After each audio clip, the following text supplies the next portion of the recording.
I had a hobby too. Mine happened to be guns and ballistics, and I studied guns and ballistics as much as I could, and I wrote an article about high velocity.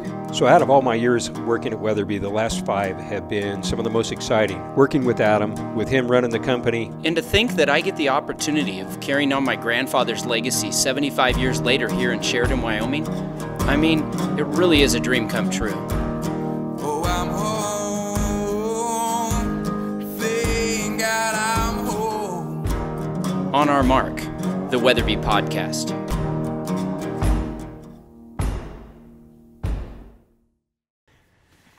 Welcome back to On Our Mark, the Weatherby Podcast. We're talking about the 65300 Weatherby Magnum today.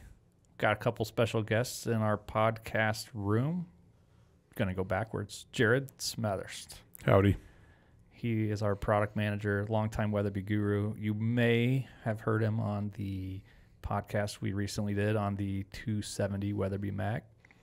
He had some great insights, and so he got invited back. Thanks, buddy. I'm glad to be back. We've also got Mac Vincenberg, Howdy. our content guru, and Tyler Grayton. Wow. First time ever. He learned how to say your name. I figured at this point people might be getting annoyed with me joking about saying your name wrong. Yeah, could be. I did it the first time. I don't get it. It's pretty funny. I did it the first time on accident, and I felt really bad, and then I was trying to cover my tracks, so I did it as a joke for too long.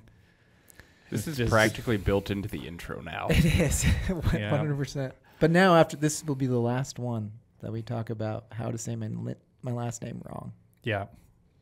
Well, maybe. Speaking of awesome, the 65300. How's that for a Chapow? How's that for a transfer thing?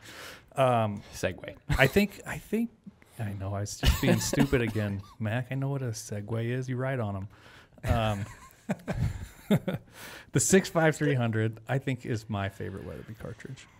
Hot takes. Yeah, that's it. That one's my favorite. I have come right out and say it. Yeah. I've used it the most. I think it helped that I joined the company in 2018 and it was developed in 16, and so it was like the newest cartridge when I joined. So I spent the most time with this one, and I'm a big fan. It also helps that it's awesome. Yeah, like Ricky Bobby said, I want to go fast. I want to go fast. We don't have that on the soundboard. That's a fail. I'll fix that. We need to add that because that's like... Yeah, that's Weatherby. It's Talladega Nights. All right. It's the fastest 6.5 commercially on the market. There might be some Wildcats that are faster, but... Factory loaded comparison. If you're going to go buy ammo at the store, you can't get any faster 6.5 than this. No, you're shooting a 127 LRX at 3475, 3,500 feet per second. That is screaming. That's almost as fast as a Creedmoor. So I hear the Creedmoor is... I'm glad you brought up Creedmoor, Jared. You just got invited back again. No, it's good to bring it up for some of the people that maybe don't know. It's shooting the same bullet as your 6.5 Creedmoor. Like if we're getting basic with it, that's shooting the same. The bullet diameter is 264 thousandths of an inch. So 6.5 Creedmoor, 6.5 PRC, 6.5 RPM, 6.5 300. All the projectiles are the same. Yes, I think we got that. Now ours is just faster. Yes. All things equal, it's much faster. Yeah. So, but Creedmoor, let's talk about some like projectiles real quick. Oh yeah. So like 130 Scirocco's, so you can find that in the Creedmoor and also in the 65300. So if you're looking at like initial velocity, so the 6.5 Creedmoor is pushing that guy at about 2,000 feet per second. 28. Yeah. And we're at a 6.5 300, 34 50. 34 25. 25 technically, but give or take a little bit. That's always pretty close. I took a 6.5 300 with a 130 Scirocco, and I was doing, I think, 34.75 out of that gun. I've used that gun a lot. I've also spent a lot of time with the 129 Hammer that I'm a real big fan of. That's the gun that I took to Kyrgyzstan and shot a mid-Asian ibex with, and Nice. I was very happy with the bullet performance, the cartridge performance, all the way around. Felt really, really, really good. Speed works. Speed kills, guys. I don't know. You probably don't know that, but yeah, speed. I mean, it's just it's crazy how much it works. Like, we have a new rifle coming out relatively soon, and I shot a Creedmoor out of necessity because we only had it in a smaller action. And other than the deer that I shot at like point blank, 27 yards. Yeah. Effective range. yeah, because that was basically the equivalent of shooting like at almost 400 yards with a 6.5 300. But I shot a deer with Creedmoor at like 100 yards. 70 to 100, yeah. It was like I didn't even hit it. Like it didn't even react. You know when you get used to like that Weatherby wallop? Yeah. It just didn't do that. You shot him 3 times. We were like, okay, when it's live, you never know. But we came up to him afterwards, like, all 3 shots are in the boiler room. It's a group, like, you know, it's a 1-inch group. Thanks, like, Mac. in the heart, like, and it's like, you should have fallen over, but should have dropped immediately. Yeah. And I, conversely, with 6.5 300, I've been on some antelope hunts where you've got like 5 or 6 guys, sometimes sharing the same rifle. A lot of guys shooting 6.5 300. Like they often don't take a step. Like yeah, it's like more light often switch. than not. Yeah, it's just like an off switch. Yeah. And that's the speed, because the projectiles are the same. Mm-hmm. Speed works. Yeah. Speed kills. So here's a question. So why is it a 6.5 300 instead of just saying a 6.5 Weatherby? Because you can name cartridges whatever you want.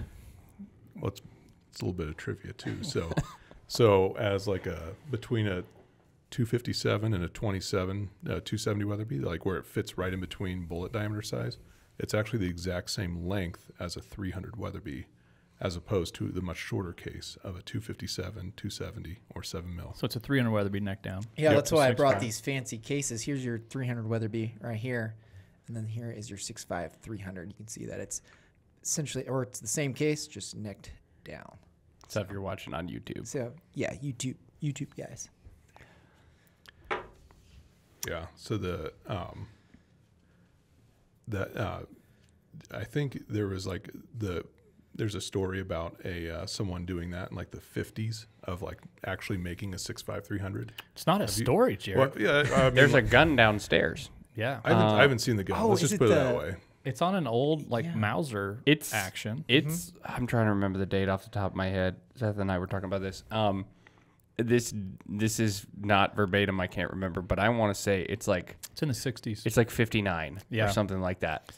It's 58 maybe. I think I'm trying to remember that plaque that we have downstairs. I should have done this ahead of time instead of trying to recall right now. That would have been better for people that are listening to us fumble through this.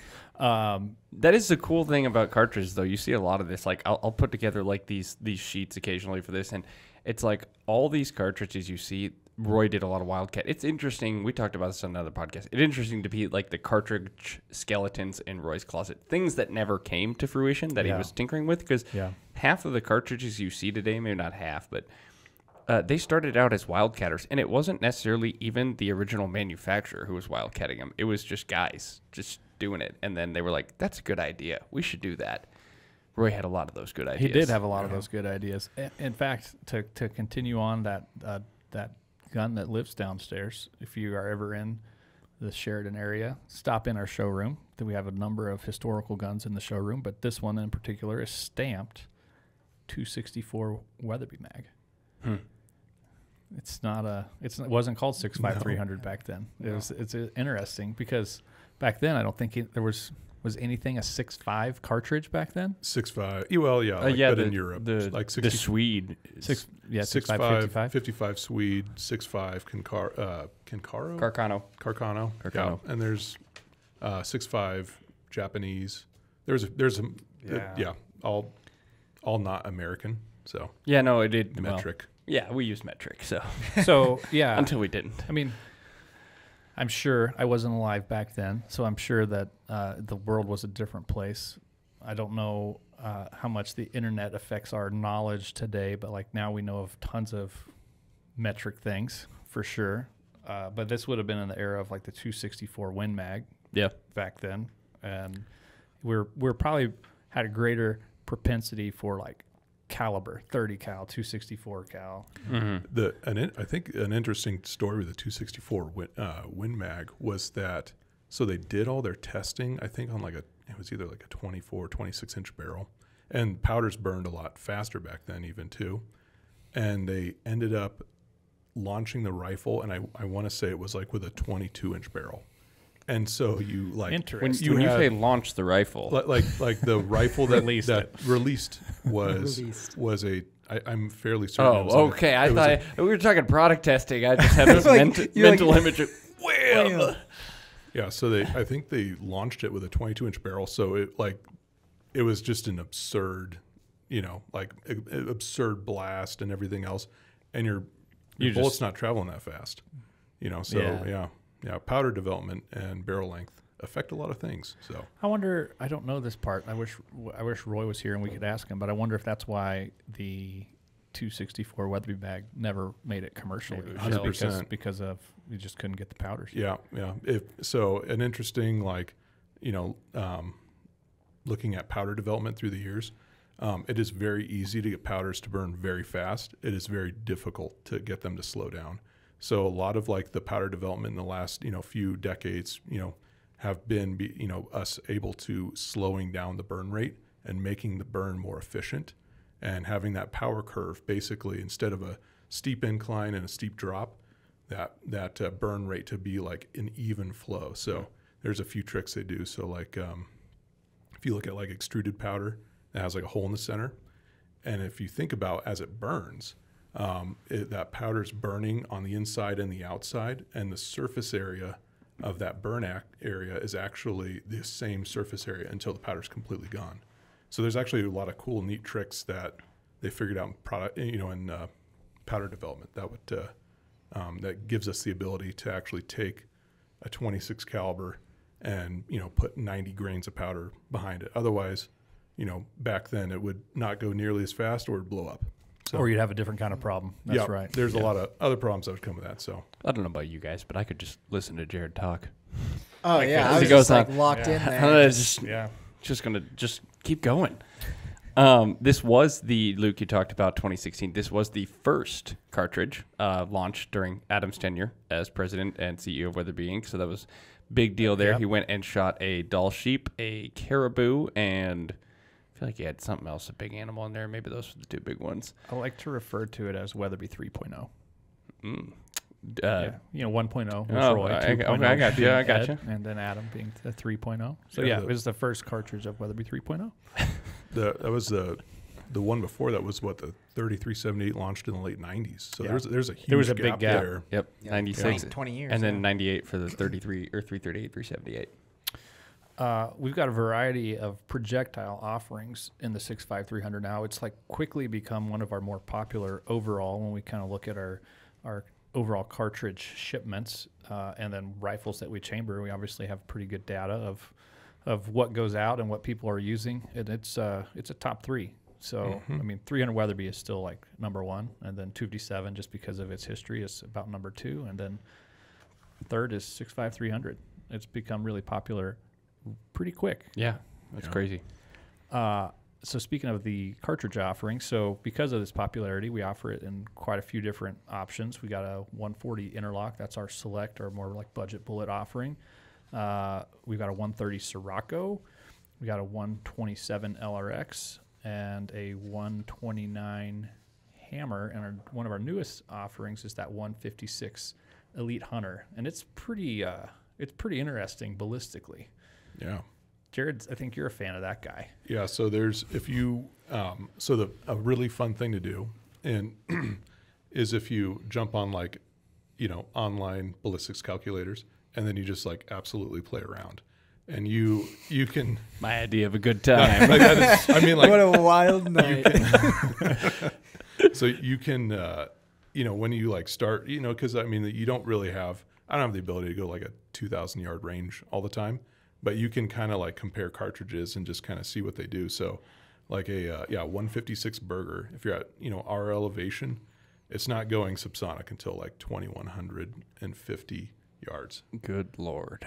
So that's pretty absurd. So like, yeah, comparatively, like if you're looking at like say even like a 338 Lapua, like that's barely supersonic at a mile.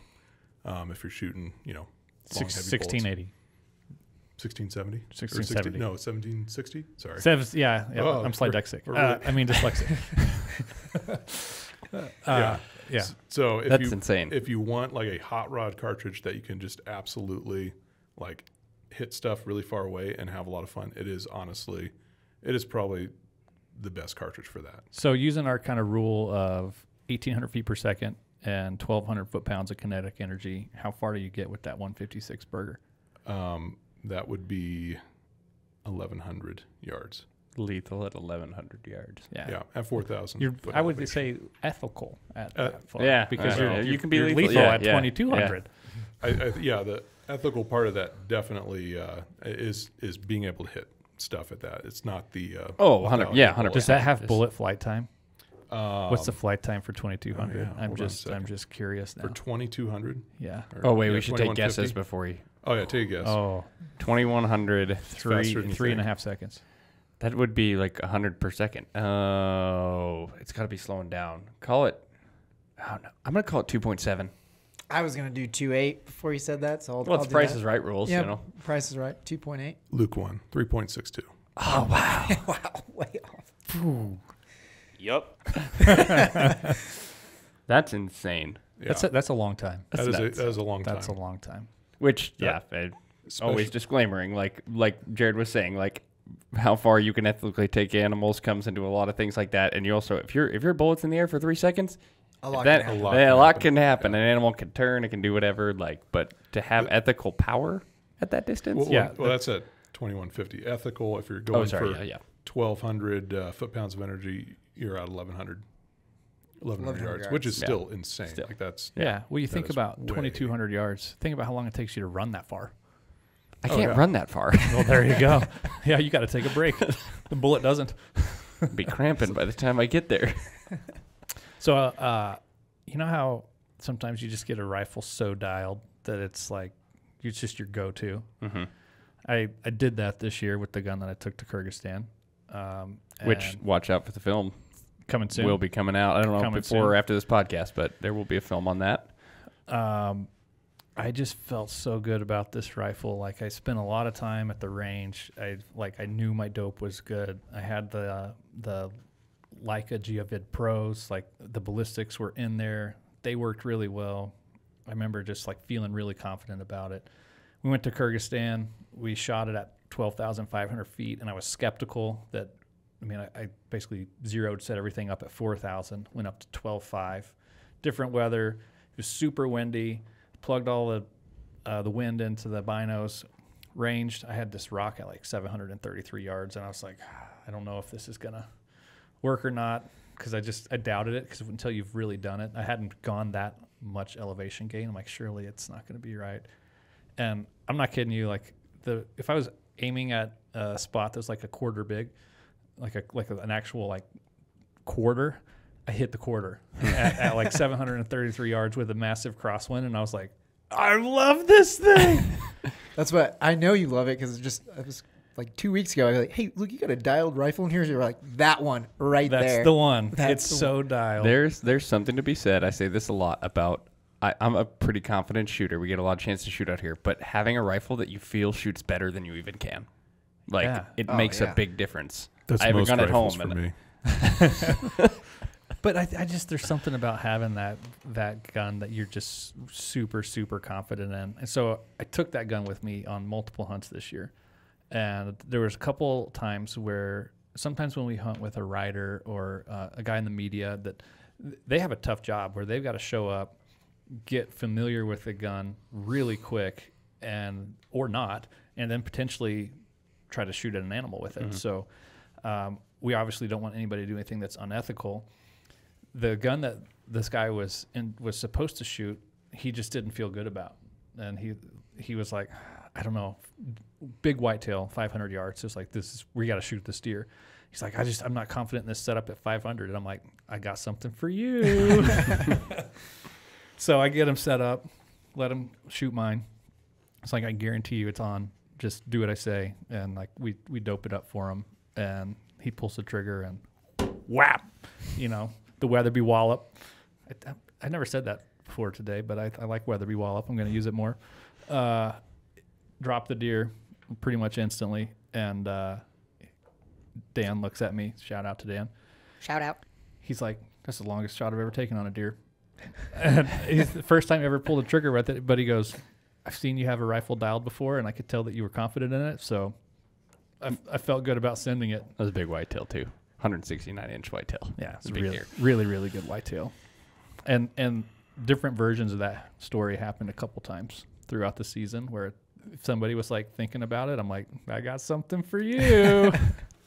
So speaking of hot rod cartridges, Luke had actually a great analogy earlier about with the 6.5-300. It's 98 grains of powder is the case capacity. It's not necessarily what you load every time, but it is a hot cartridge. So a lot of people come up to us at shows, or we get this comment on the internet. We hear barrel burner all the time. Mm-hmm. We do get that. Yeah, a we lot. get that at trade shows. That's like we were talking about speed. They're like, oh, I bet that's a barrel burner. That's common. I may have told you this if you were at a trade show before, and my most frequent response to that statement or question is, I've never been concerned about the tire life on my Ferrari. For the record, I don't have a Ferrari. Yeah, I think if you do the math, if you figure out if you're shooting factory ammo, which is, if you're burning out barrels, you're probably not, but say if you were, I think you're at like probably around well over $5,000 in ammo just to get to the end of a barrel life. And then it costs like what? Probably $700 to replace a barrel. So. And that's standard, some it depends on how you treat it, whatever. Sure. They can go longer. Like this is an interesting topic. You talk about barrel life on a 6.5-300, way overboard, right? So, I don't know that we don't have a published number. I have marketing guns that I know we have 800 to 1,000 rounds, and I've no degradation in accuracy. I believe that. I think talking with some engineers, they're like, maybe around 1,200. You might start to see some drop in accuracy, but to your point, Jared, if you've shot 1,200 rounds, this is not a range cartridge, right? This is not where you're just going to go plink steel all day like you might do with the Creedmoor. That's what Creedmoor excels at. Mm-hmm. What 6.5-300 excels at is killing stuff. At long distances. Or any distance. Or any distance. So if you got a 6.5-300, I think the use case is you're gonna maybe shoot 2 boxes. I think the gun I just talked about, where I was like feeling so good about it, from the first shot to when I felt super good, I was 40 shots in max. And I like tested in different winds, different days, different random distances, because I was putting the time in to go to Kyrgyzstan, and I wanted to feel good about it. And that was by far the most that I would normally shoot to feel good about something. Usually it's like 12. But if you get to where you're feeling good, and then you pull that thing out to shoot at stuff, unless you're going to Africa every day shooting like mini planes game, you're talking about lifetimes before you get to shoot that barrel out. I think the most people who say like, oh, that's a barrel burner, I don't want that, probably shoot less than 20 rounds out of their hunting rifle a year. And then even if it was a barrel burner, you've had this great experience of 1,000 rounds or more, probably killed a whole lot of stuff in that time. Put a new barrel on it. Yeah, it's like $600. Perfect analogy is the tires. Like that is it's the replaceable part on a rifle, 100%. Yeah, I'm gonna start doing that. Like, hey, do you have a picture of your car? Could you pull it up for me? Those original tires. Yeah, that's gonna be my new thing. I think I like it. That works. Comparables on the market. So we said it is the fastest. Jared, I'm gonna let you take the comparables. You know all about the cartridges. We're talking magnums here too. We're gonna have a later podcast that talks about some stuff that fits in a standard bolt face like our 6.5 RPM. But some of the magnums out there that I'll call them comparables, but we're the king. Yeah, I mean, you've got 28 Nosler, which came out a few years, or well, at least a year before 26 Nosler. Yeah, 20. What did I say? 28. Oh yeah, sorry. That's 26. a little bigger. A little bigger. It's like a 7. I was 2 off. Really close. So 26 Nosler came out right before ours, and then I mean, honestly, before that, there was there's nothing that's super fast, but 260 Rem. I mean, if you're talking about like American, 26 cal cartridges, that was one that never really took off until the Creedmoor craze, basically. But and let's see here. There's like 6.5 Lapua PRC. Oh yeah, 6.5 PRC is probably the closest. That's the speed wise. Yeah, it's actually the 6.5 PRC's. Well, I think 50 the feet per second Nosler's slower than a RPM. RPM. Yeah. Yeah, I think the Nosler is closest to the 6.5 300, but it's For still sure. Yeah. 143 grain bullet. Factory loads 6.5 300s going about 95 to 100 feet per second faster than the Nosler. It's about 300 feet per second faster with the same bullet than the 6.5 PRC. Yeah. Mm-hmm. Yeah, I will say, I'm not to knock our own cartridge here, but I do talk to a lot of guys at shows that are talking about reloading for 6.5 300 and talking about powders, and it is to get those velocities. There's like 2 powders. Oh yeah. It's pretty limited. It is on the bleeding edge of what can be done with a cartridge. We're tapping everything possible, and so it's not crazy efficient. It's not efficient at all. Neither is your Ferrari, though. That's correct. Great point, Mac. Yeah, if you're worried about efficiency, everybody would still be shooting like 30 carbine and like 300 blackout, and that'd be the only cartridges you see. So, yeah, but for really effective hunting tool, very, very, very hard to beat. Very hard to beat. Yeah. And round her off, Tyler. I mean, what are we going to take with this? What's some of the game you're going to be taking with a 6.5 300 for anybody out there listening? Oh, I mean, looking at those charts, there's like nothing that I wouldn't take this with. Like, this is elk gun, deer gun, pretty much anything. Plains game. If this is a great cartridge in Africa, I know Adam took this cartridge to Africa too. 6.5 300. Shot a kudu. Shot a kudu. Yeah, and that's pretty big critter. Yeah. So. Wait. Was it the kudu? I don't want to lie. lie. No, sorry. That was 338 RPM. He took an Impala with a 6.5 300. He took a got to keep us honest here. Yeah. Oh man, he did a wildebeest, which he was worried about, a blue wildebeest, and his guide was like, "Oh, a little 6.5 bullet. I don't know about that." Yeah. He's like, they make this. He talks about this quote. Hold my water bottle. Watch this. They wildebeest are born dead and they become more alive when you shoot them, is what his guide told him. Dropped it like a sack of potatoes. So he was very impressed with that. But yeah, awesome cartridge for a lot of things. Yeah. Yeah. I wouldn't be hesitant to take it on pretty much any hunt. No. That's that or 257. Like I said, probably next Weatherby caliber that I would own. I have a 300 now, so 6.5 300. I'm like, man, that'd be cool. Yeah. If you don't have a 6.5 300, now's your time. Get one. Check it out. And I'm a big fan of the Mark V Backcountry 2.0 6.5 300. You're like 6.4 pounds. Super light package. It does not kick that bad. It's like my 13-year-old son shot it like a boss. Shout out Trip. Yeah. So check it out if you haven't already. You can learn more about that cartridge and others at weatherby.com. Thank you for listening.